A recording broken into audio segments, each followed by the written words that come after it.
Step into realms where the heart takes flight,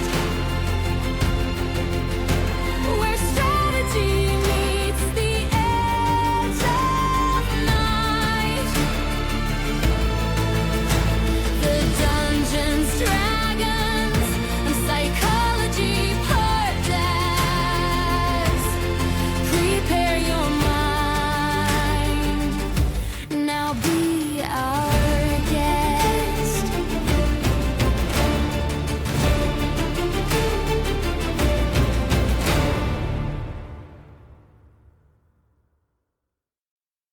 For basically all of human recorded history, there has been a fascination with the number 3, the Triskelion, which is the symbol of 3 human legs found in ancient Greece. It was found all over pottery that has been uncovered and unearthed through archaeological digs, as well as the triquetra, which was a symbol of the Charmed Ones and their collective power of 3. I'm Robert Walker, author of Session Zero, the DMG to writing great campaigns in any system, and this is my show where I teach collaborative storytellers how to have more immersive campaigns using psychology. And today we are talking about the power of 3. What does that mean exactly? Well, we're going to be looking at 3 different topics in a single episode, and each of those 3 different topics sort of have 3 parts of them or 3 pieces to them. So without any further ado, let's go ahead and meet our guests. Hi, I'm Chris Pohl. I've been playing Dungeons and Dragons as well as Pathfinder and other role-playing games for, probably about 20 years now. Started in high school and played all the way through high school and college. The last couple of years, I've taken a little bit of a hiatus due to work as well as doing a master's degree, but I am getting back at it. Hi, I'm Nate Pohl. I come at D&D with a background in theater. I've worked in theater all my life and have been playing for a large majority of that. So today we are talking about something that's a little bit interesting in that we have 3 topics that we're going to be focusing on today, and each of those 3 topics kind of focuses on 3 things. That's why we're calling today the power of 3. So we're going to start by talking about the traditional 3-act structure of storytelling. For those of you out there who might not be familiar with this, it's the traditional play in 3 acts where you have the setup, the confrontation, and then the climax or the resolution there at the end. So if you want to use this in your storytelling around the D&D table, it's very, very effective. In fact, this is the way that I build almost all of my stories when I GM a game. And I kind of do it backwards. I usually start with what the climax or the resolution is going to look like. And then I jump all the way to the beginning and figure out what the introduction is going to look like. And then somewhere in the middle there, I figure out where that confrontation is going to take place that gets them from point A to point C. So you guys have been in a lot of my games. You've seen this structure used over and over and over again. What are your thoughts on that traditional storytelling arc? That I think the one thing you're forgetting to mention is that usually that confrontation in the middle comes with a very, very heavy side of betrayal. Okay, yes, all right. That's I tend to lean heavily on the big plot twist or betrayal. You're right. That's way to call me out on my own show. Thanks, Nate. Hey, I bring it up because it is very effective. Yeah, no, you're right. It pulls at your emotions. Mm-hmm. Betrayal, plot twists, things that surprise us are the things that really stick with us. Absolutely.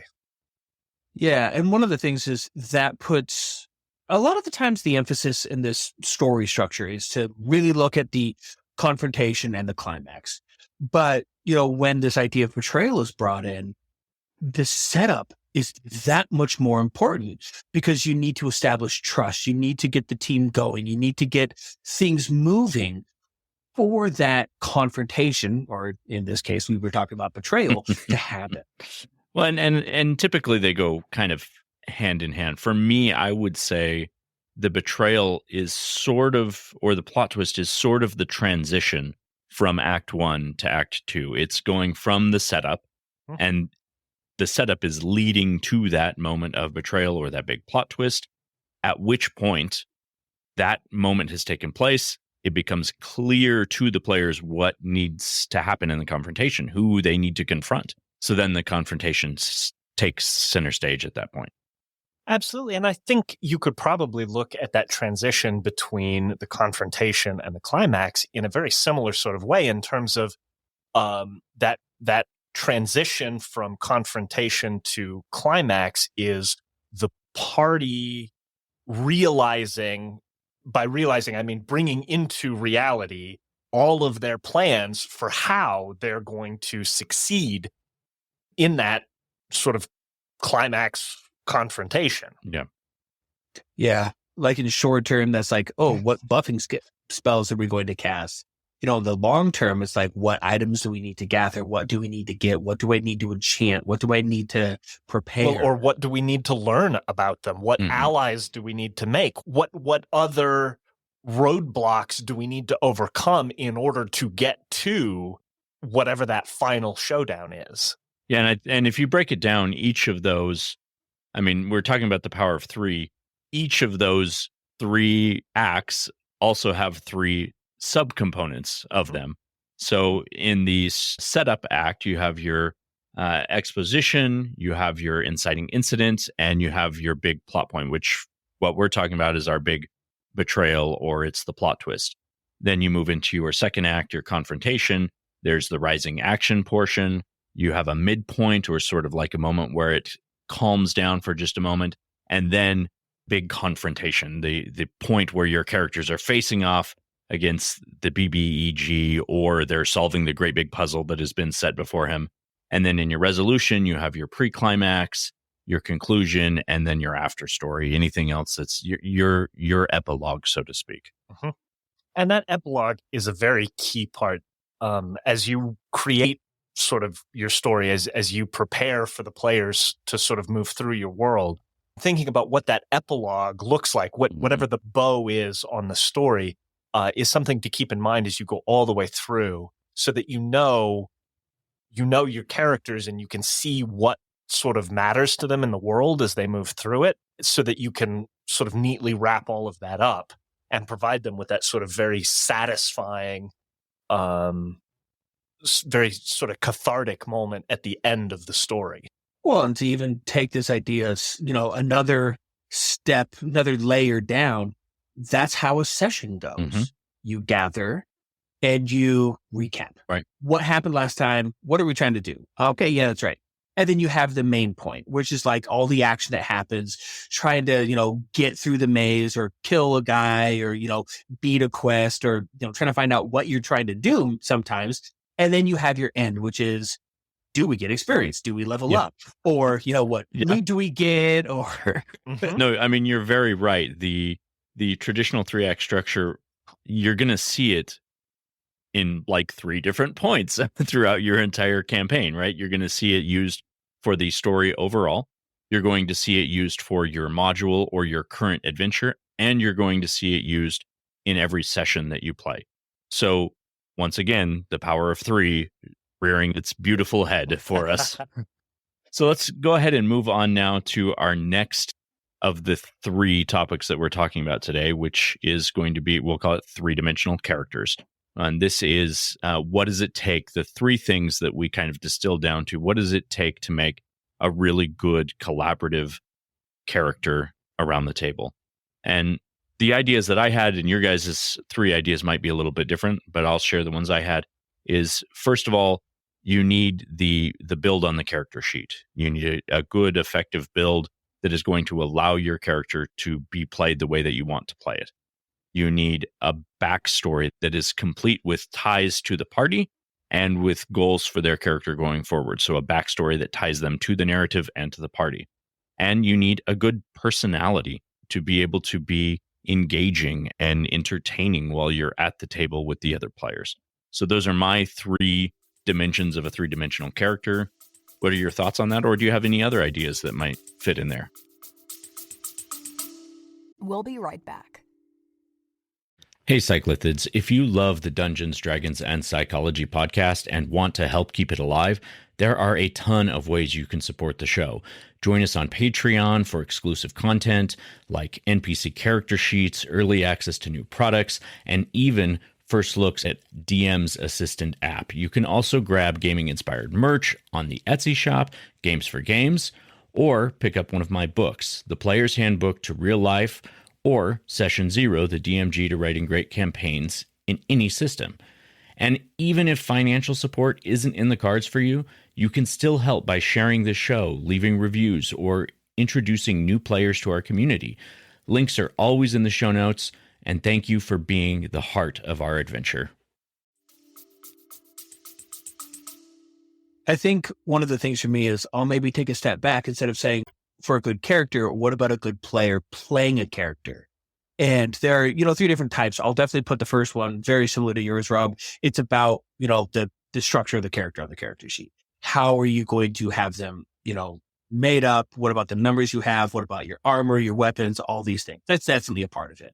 Secondarily, I think, the motivations of the player and how that impacts their character, how they play that character out, I think will also have a very significant, impact there. And I think the third thing is how they play that character. It's the difference between I'm good on the character sheet and I play a good character. Yeah, for sure. That difference there. Yep.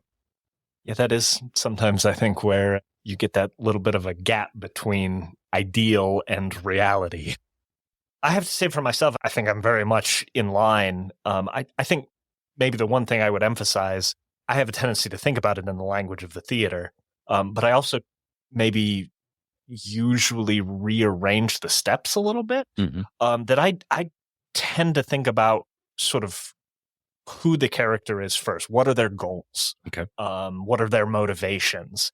And then I sort of start to think about, well, what kind of abilities do they have? How are they able to interact with the world around them? And then you get into that final step, which is the sort of tactics. And that is, how do they approach the world to try to get whatever it is that they want, to try to fulfill their goals? How do they interact with the world? And that tends to be, I think, where you get that level of personality.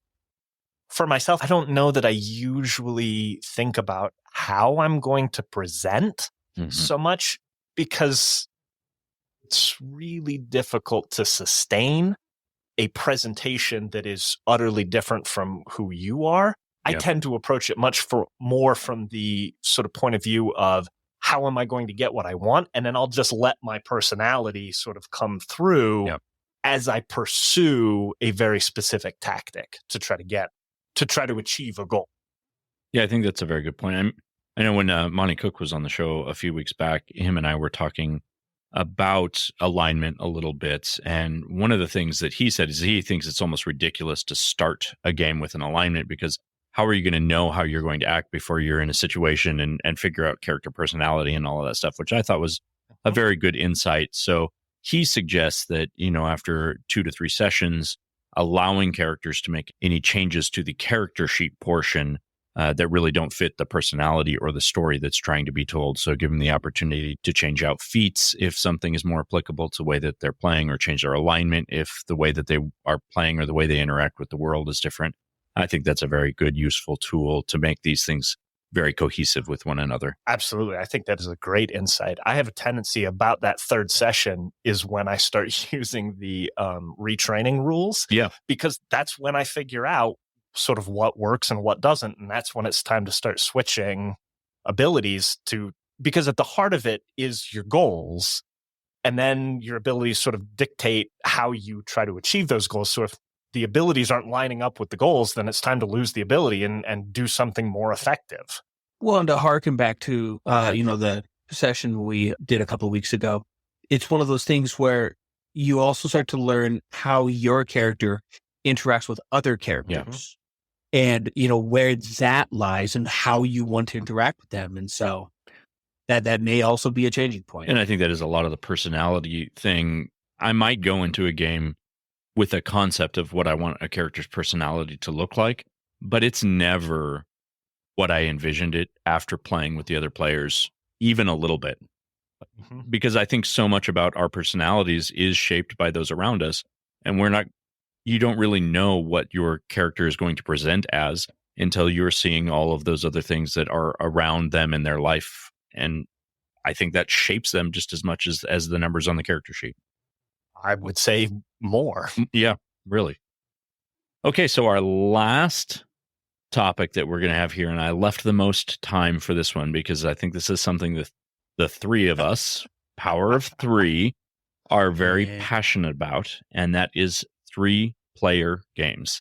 Now, this might sound a little bit ludicrous to some of the cyclothids out there listening, but the three of us have played a number of games with a single DM and 2 characters, 2 players. So we've had a lot of experience with 3-player games. Honestly, off the top of my head, I can't even think of the number. I think Chris is counting them up right now, so he might have the number for you. Let's put it this way. I am counting the games that have gone over like a year time span. I'm like 1, 2, 3, 4. And these are not like short, one-offs or, a couple of sessions to be done. This is like a sustained long-term game. And I can already count 3 or 4 off the top of my head. There is something about, because I can't think of any games that we've had 3-player games that were short games.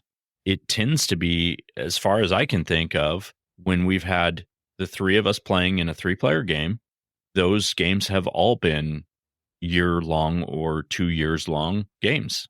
And I think that if you want a game that's really meant to be about telling a good story, try a 3-player game. Try it with 1 DM who wants to tell a story and 2 players who are interested in being part of a really cool story. Well, and I think one of the important parts of this is the ability to have great communication between 2 players and a DM. Is the players can really integrate their characters close to each other. Not, perfectly, oh, you do this and I'll do that, but their stories mesh together. And then the GM can really focus on delivering that story and doesn't need to divert so much for necessarily all of the, the personal little stories of the people. I think that probably the biggest advantage to having only 3 players is that the amount of screen time that each of those players gets is so much bigger that it becomes so much easier to consistently follow through a storyline. You're not jumping around nearly so much. It's interesting because I have a tendency to really enjoy the first movie in any sort of superhero universe. Like when you are telling the origin story of that superhero, I tend to be really invested. Mm-hmm. As soon as you start throwing multiple superheroes together, you lose me. Right. Because you're trying to tell a story that somehow gives each of the superheroes enough screen time that their fans are invested in the movie. But what you end up with is sort of something that I feel like it kind of falls apart because it loses that connective tissue of characters to storyline. And I think that is frequently sometimes also the disadvantage to having large parties is that you lose that sort of energy as you are flowing through the story of an individual character because it gets so chopped up and you have such long downtime sometimes between the particular interests of character. And so much of the advice on this podcast feels to me like it's how to sort of overcome a lot of that. Mm-hmm. And I think the easiest way to overcome it is to not face that problem. Right. Well, and also just side point, outside of the game, it's a lot easier to get 3 people together than 7 people together. Yeah, it's from a DM scheduling standpoint or a group scheduling standpoint, it's significantly easier to mesh 3 schedules together as opposed to right now we have a total of 9 people that we're trying to get together every week in our current game, which is it's a lot. We have 2 people in the DM position, a DM and an assistant, and 7 players at the table.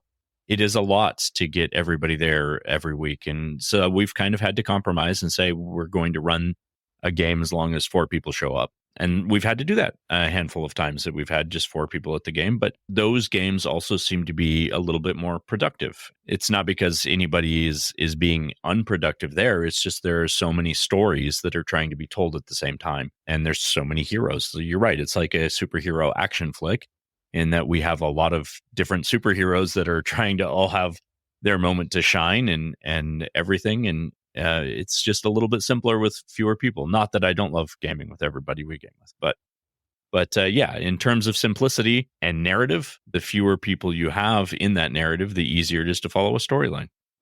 From my perspective as something of an aficionado of power gaming, that playing with fewer players means that each character has to be able to cover more bases, and it lends itself towards a more powerful play style because you don't have to cede territory to other players so that you're not sort of stepping on anybody's toes. It lets you really step up to the plate and take your best swing at whatever the problem is because you know there's nobody backstopping you.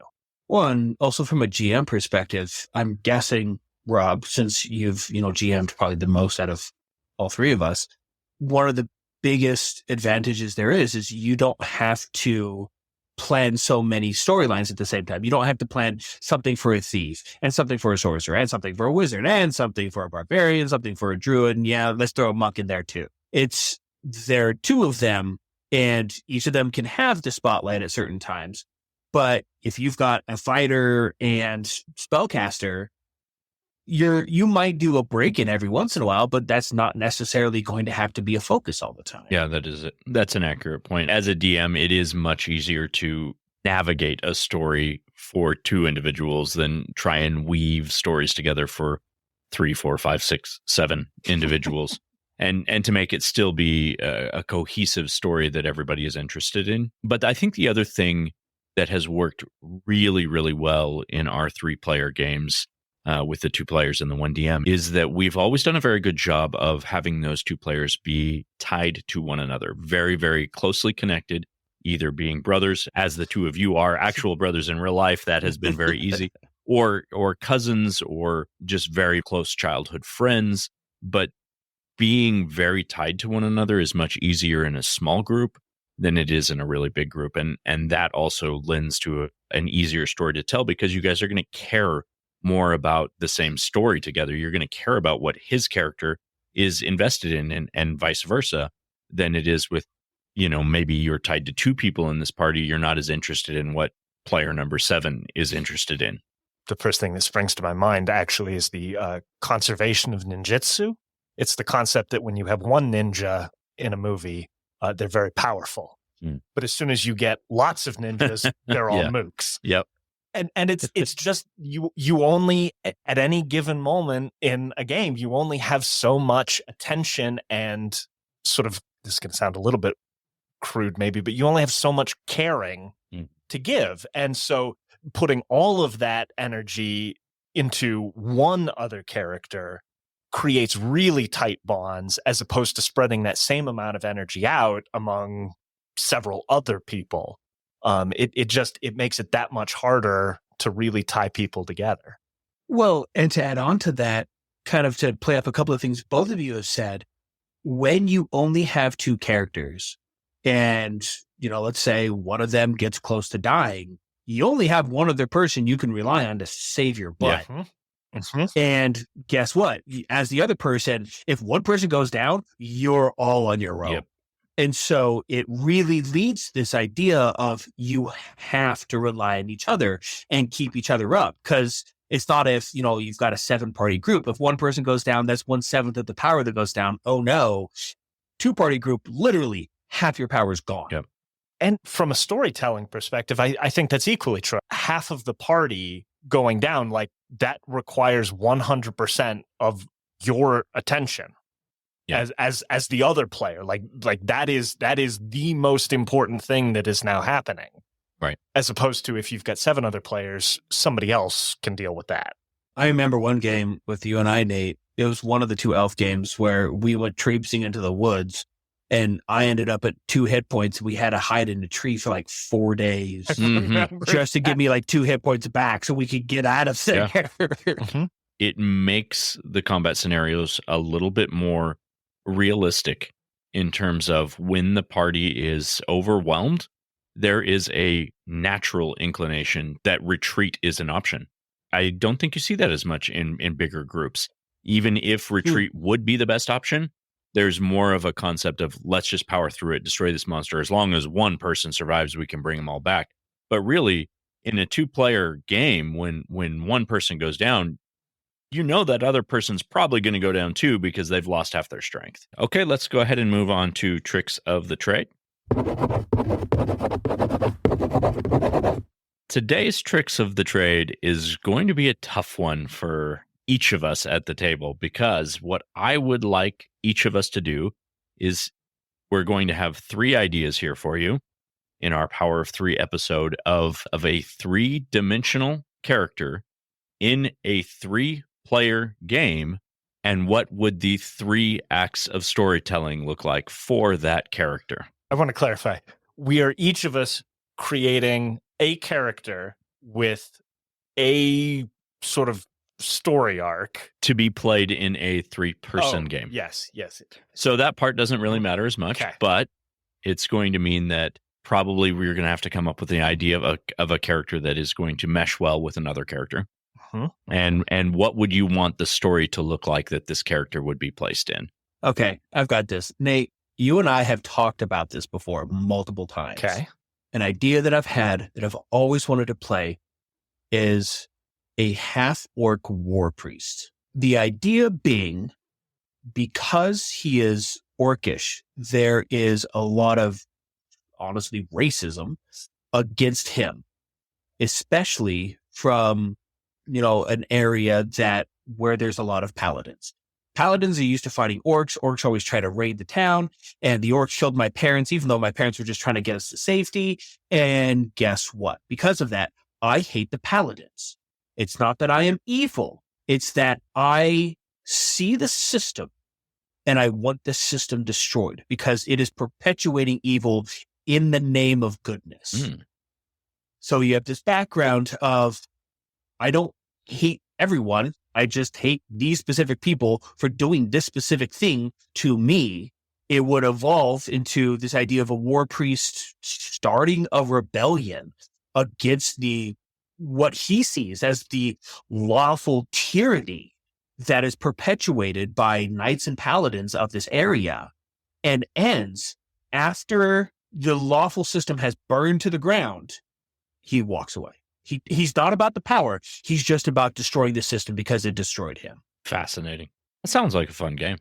I think a fun 3-dimensional character for a 3-player game following the traditional 3-act story arc would be there's so many 3s, you guys.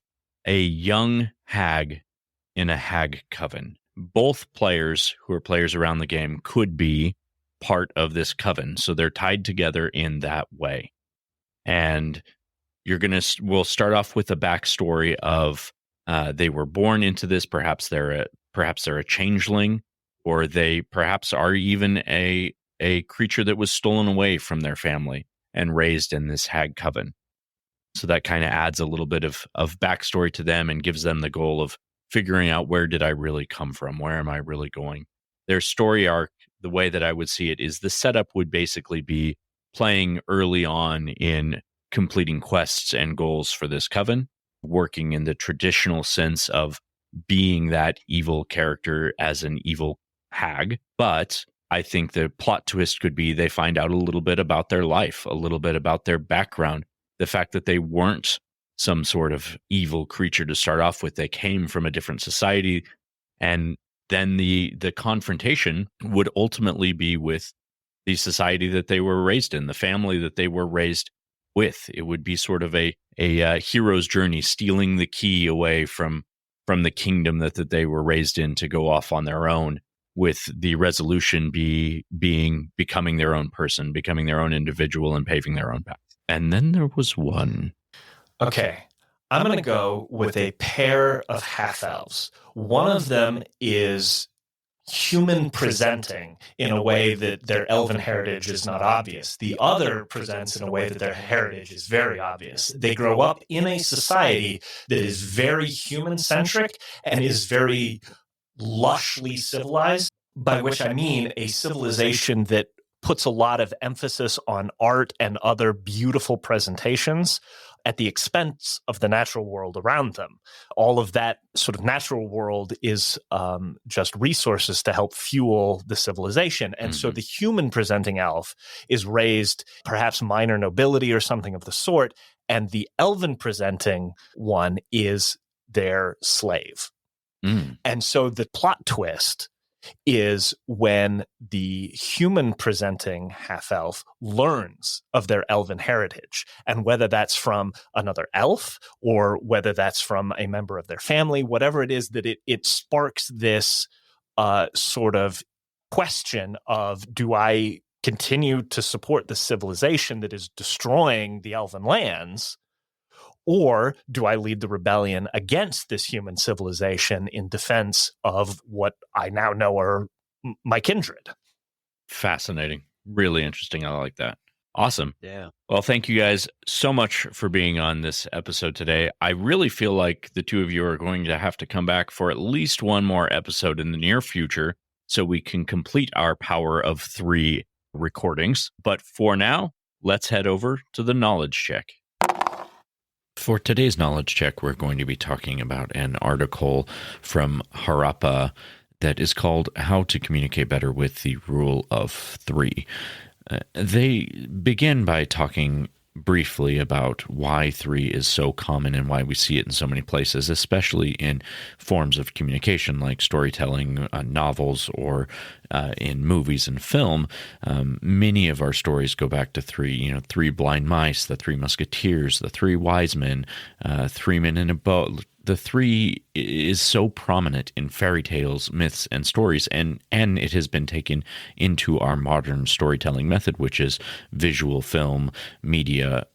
We use that same 3-story arc that we were talking about in this episode earlier, and typically we just sort of knew intrinsically that this was a thing that worked. It seemed to function well.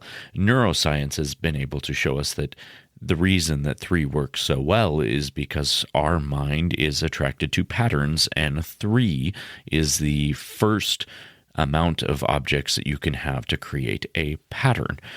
So the rule of 3 is a powerful technique for writing and speaking. It states that any ideas, thoughts, events, characters, sequences are presented in 3s become more effective and more memorable. Hence, in storytelling, it is known as the rule of 3. There is even a Latin saying, omne trium perfectum, which literally means everything that comes in 3s is perfect. So if you are using this at your gaming table, remember to divide your character speeches, like your enemy speeches or descriptions, into 3 parts: a beginning, a middle, and end, and shape it up with, introductions, body content, summary when you're telling narrative portions of your story. Break the body content into the 3 most important pieces, or the 3 core ideas, and use 3 powerful words successively to express your central idea. For example, liberty, equality, and fraternity, which is the national motto of France. And also repeat small sentences, phrases, or words which convey your central message. This will make your narrative portions more impactful and more strong. That's it for today. As always, please feel free to follow me on Instagram and Facebook, and jump on in Google Podcasts or Spotify or Apple Podcasts. Leave a rating or a review. Those go a long ways in helping us attract new followers. And I'm looking forward to talking to you next week. But until then, we will see you next session.